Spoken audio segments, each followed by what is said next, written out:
talk about my story, Once It Breaks. It's a story about a 30-year-old woman living with her husband and kids. They live on a sailboat down in the marina of a small town. And she's dealing with feeling dissatisfied with her life. Her marriage is failing, and she's feeling like she's hit this middle age, and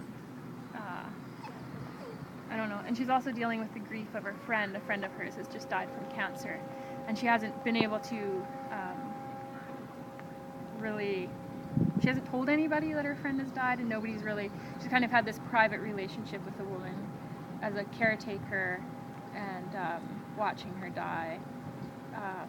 And I think she feels a sense of death herself in this sort of mundane life that she's become dissatisfied with. So this story I was spending a lot of time down on the docks in my town in Gibsons because I worked at a taco stand on the dock.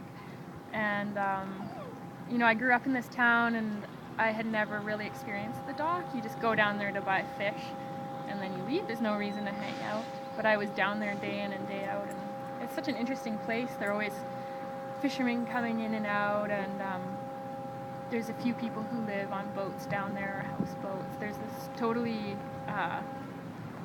separate world from the rest of the town. So it really inspired me to sort of capture that setting.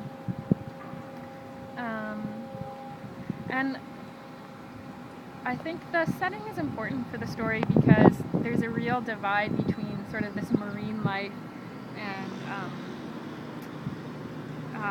land life. This woman is considering leaving her husband, but he's a fisherman and he owns the sailboat, and that's their life. But she knows if she leaves him, she'll be having to leave that life of living on the boat and living on the sea. And meanwhile, she's spending her day going to visit her friend's house, who's just passed away, and tidying up the house. And there's kind of this juxtaposition between land and sea. Cool.